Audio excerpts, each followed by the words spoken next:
ગાયબ થયેલા વૃદ્ધાનો દિવસ બાદ પતો લાગે છે।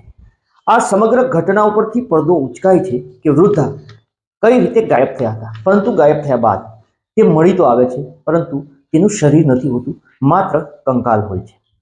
આખરે પોલીસ આ સમગ્ર મામલે તપાસ કરે છે। 77 દિવસ બાદ એ લોકો સુધી પહોંચે છે જેણે આ વૃદ્ધાને ગાયબ કર્યા હતા, પરંતુ જ્યારે ખબર સામે આવે છે ત્યારે સમગ્ર રાજ્યની અંદર ખળભળાટ મચી જાય છે કે એક વૃદ્ધ મહિલા સાથે પણ આવા લોકો આપણા ગુજરાતમાં છે જે આવું કરી શકે છે।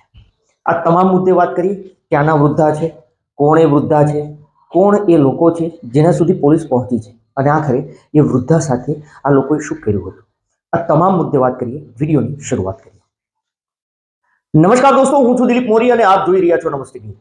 આપણા ગીર સોમનાથ જિલ્લાનું ગીરગઢડા ગામ છે। અંદર એક ગીરગઢડા તાલુકાનું બંધારડા કરીને ગામ છે। આ બંધારડા ગામમાં એક વૃદ્ધ મહિલા છે જેની ઉંમર લગભગ 70 વર્ષની આસપાસની માનવામાં આવે છે। જીવીબેન રામજીભાઈ બાબરિયા। જીવીબેન રામજીભાઈ બાબરિયા છે તે પોતાના દીકરા સાથે બેંકે ગયા હોય છે 1200 રૂપિયા ઉપાડવા માટે। શાયદ તેના કે નહીં હોય તો એ વિધવા પેન્શનના શાયદ હોય છે। આ રૂપિયા તે 8 ઓગસ્ટના રોજ ઉપાડી અને ઘરે આવતા હતા। ચાલતા ચાલતા પગપાળા આવતા હોય છે અને તે ગાયબ થાય છે। એ ગાયબ થયા બાદ તેના પરિવારજનો છે તે લગભગ 3 થી 4 દિવસ બાદ, મતલબ કે 12 ઓગસ્ટના રોજ પોલીસને જાણકારી આપે છે કે તેના વૃદ્ધ માતા છે જે ગુમ થયા છે, જેને શોધી આપવામાં આવે, તેનો કોઈ પતો નથી લાગતો। પોલીસ એમની અરજી લે છે, તપાસ છે તે શરૂ કરે છે। બીજી તરફ 1 સપ્ટેમ્બરના રોજ આપણા જાફરાબાદનો એક વિસ્તાર છે કડિયારી ખાડી કરીને, આ અવાવરૂ જગ્યામાંથી એક કંકાલ મળી આવે છે। માણસનું હાડપિંજર મળી આવે છે। પોલીસ એ હાડપિંજરને કબજે કરે છે અને તેના ડીએનએ સેમ્પલ છે તે કરાવવામાં આવે છે।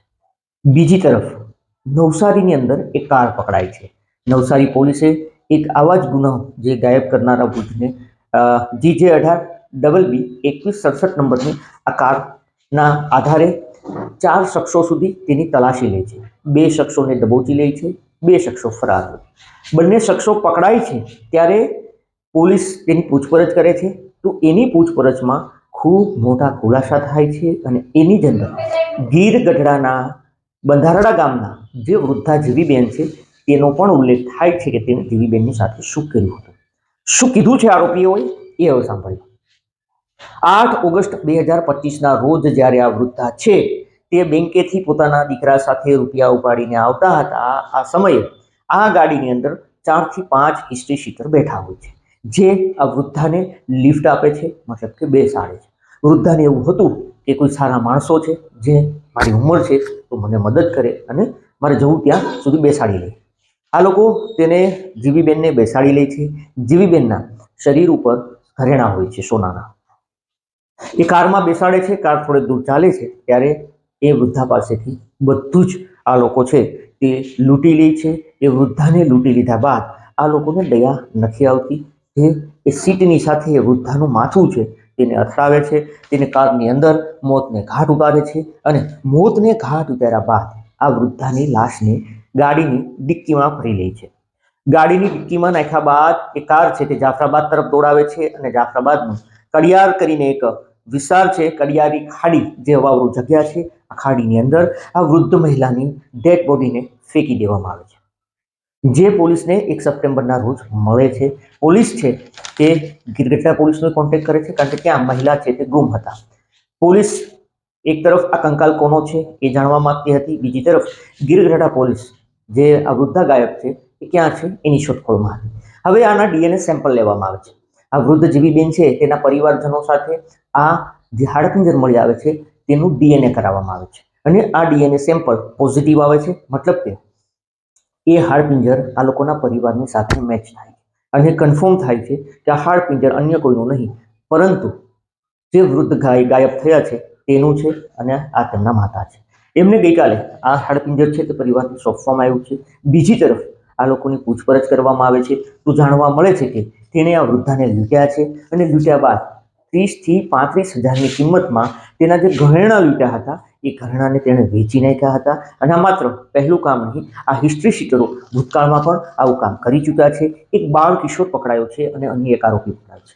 કુલ 4 લોકોના નામ છે તે સામે આવ્યા છે અને આ 4 લોકો હિસ્ટ્રી શીટર છે અને એનો ધંધો જે છે કે લોકોને લિફ્ટ આપે છે અને લિફ્ટના બહાને કારની અંદર બેસાડે છે. બેસાડ્યા બાદ તેને લૂંટી લે છે, તેને મોતને ઘાટ ઉતારે છે, તેની લાશને અવાવરૂ જગ્યાએ ફેંકી દે છે. મહેશભાઈ અશોકભાઈ સોલંકી નામનો એક શખ્સ પકડ છે જેનું નામ ખીલું છે, જે મૂળ તો ગીર ગઢડાના કોદિયા ગામનો છે પરંતુ હાલ રહે છે સુરત. આ સિવાય મનીષભાઈ અશોકભાઈ સોલંકી છે જે અમરેલીનો મૂળ છે અને રહે છે ચોટીલાની અંદર. એક છે રામભાઈ ઉર્ફે કાળો જે અમદાવાદનો છે અને એક બાળ કિશોર છે, મતલબ કે તેની ઉંમર 18 વર્ષથી નાની છે જેના કારણે તેનું નામ નથી આવ્યું. આ 4 લોકોને નવસારી પોલીસ છે તેણે ડિટેક્ટ કર્યા છે, મતલબ કે તેની પૂછપરછમાં બહાર આવ્યું છે. 2 લોકો પકડાયા છે, 2 લોકો ફરાર છે. કહેવાનો દોસ્તો મતલબ એ છે કે એક 70 વર્ષની એ વૃદ્ધ મહિલા છે જે 1200 રૂપિયા ઉપાડવા માટે બેંકે ગઈ હતી.